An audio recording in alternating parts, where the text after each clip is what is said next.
Bueno, buenas tardes, muchachos. Esta es la clase que estaría destinada para el estudio de la poliuria. Ya hemos visto el video de oligoanuria, que son dos de los trastornos de la diuresis que relevan entre todo el grupo de apariciones que se presentan en los trastornos renales.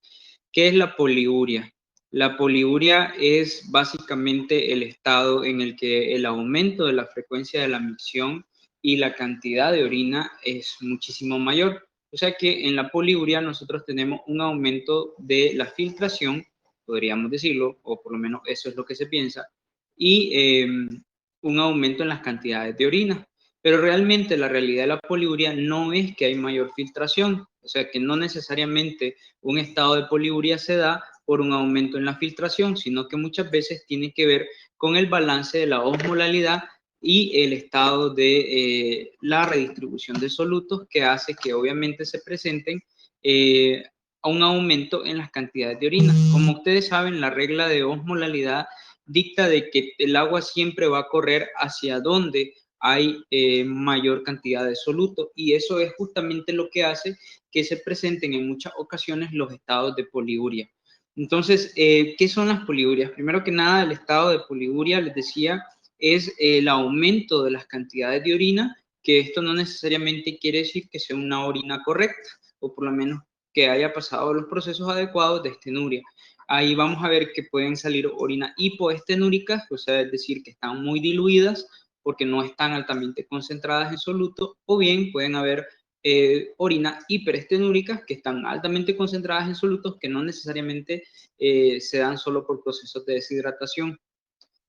Bueno, las poliurias para su estudio se ven desde dos perspectivas. Cuando les digo desde dos perspectivas es que hay muchas similitudes en cuanto a ciertas cosas en ambos tipos, pero son dos formas distintas de verlo.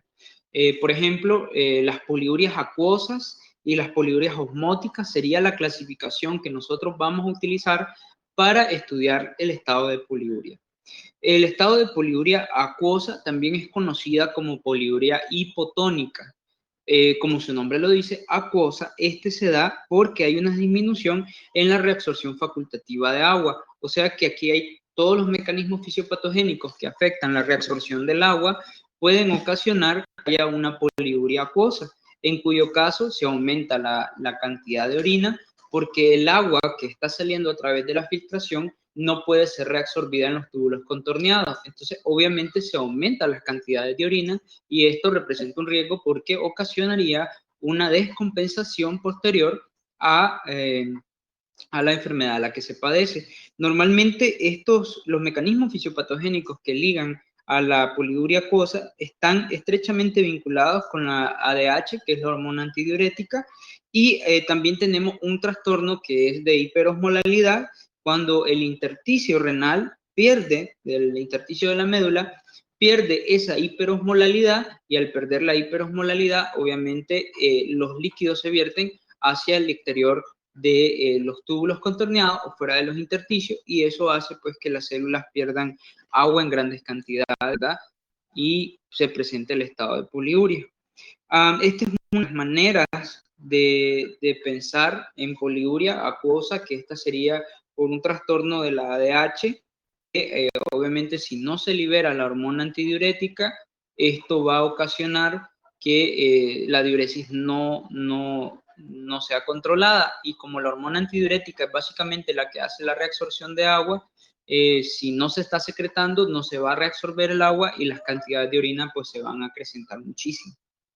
El otro tipo de poliuria es el poliurias osmóticas. Las poliurias osmóticas son más sencillas de entender porque básicamente su fisiopatología está basada en el aumento de los solutos en el entorno de filtración, es decir, en el entorno tubular. Para esto me gustaría como hacerle un dibujo. Ustedes saben que, bueno, la nefrona posee en su porción principal lo que sería el glomérulo, que es esta parte de acá, y posteriormente los túbulos contorneados. Entonces, la base fisiopatológica de la poliuria osmótica, como su nombre lo dice, es por una transición de agua o por un estado de osmosis, cuando los solutos se acumulan en grandes cantidades en los niveles tubulares. O sea que el medio del soluto, esto que es la luz tubular, ¿verdad? Aumenta el soluto. O sea que las cantidades de solutos que hay aquí están aumentadas. Si tenemos un aumento en la cantidad de solutos tubulares, eso va a ocasionar que haya hiperosmolalidad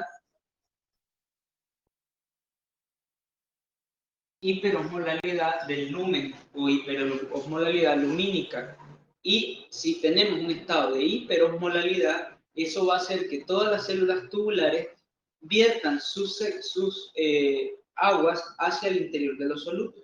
Porque acuérdense que la ley de osmolalidad, les repito, les dice que en nosotros el agua corre hacia donde está la mayor concentración de solutos. Entonces, en este caso, las células que conforman el túbulo contorneado o los procesos tubulares vierten su agua hacia el interior del túbulo contorneado y eso hace que se agrandezcan o se vuelvan mayores las cantidades de orina que van a ser excretadas. A este tipo de poliuria, que es frecuencia y cantidad de orina, se le conoce como poliuria osmótica, porque aquí, como vemos, es una transición osmótica de agua la que causa justamente que se aumenten las concentraciones de agua y de frecuencias en la orina, por supuesto, porque la vejiga se va a llenar con mucho más rapidez. Este aumento de solutos aumenta la presión osmótica de la luz y arrastra al agua, ¿verdad?, por vía osmótica. Este incremento de los niveles de solutos o de concentraciones puede darse por muchas causas. Puede darse, por ejemplo, en estados de hiperglicemia o glucosuria, cuando hay cantidades de glucosa que aumentan el tono del lumen. Y también tenemos cuando se utilizan diuréticos. Hay diuréticos, los diuréticos son medicamentos, perdón, los medicamentos son diuréticos que permiten que se aumente el proceso de diuresis, o sea, con los medicamentos diuréticos nosotros aumentamos la frecuencia de orina y las cantidades con el objetivo de hacer orinar al animal, pero justamente los diuréticos utilizan mecanismos, o sea, que utilizan osmosis, aumentando las concentraciones y la osmolalidad del lumen del vaso, perdón, que no es un vaso, sino que es un canal, o sea, del lumen del túbulo contorneado, y hace que arrastran agua para aumentar las cantidades, ¿no? También los estados de hiperazoemia pueden ser causantes de un estado de poliuria. El estado de estrés también puede ocasionar hipertonicidad del lumen del túbulo contorneado y eso ocasionar también una poliuria osmótica. Hay formas secundarias también de producción de alto tono, por ejemplo, la disminución del túbulo de nefronas también puede ocasionar que haya hiperosmolalidad, por eso, por ejemplo, tenemos en los estados de insuficiencia renal aguda que hay una fase poliúrica, porque el trabajo es demasiado, entonces la concentración de soluto en la luz de los túbulos es muy alta y ahí podemos también padecer un proceso poliúrico, como sucede, por ejemplo, en la insuficiencia renal aguda, en la fase poliúrica, ¿verdad?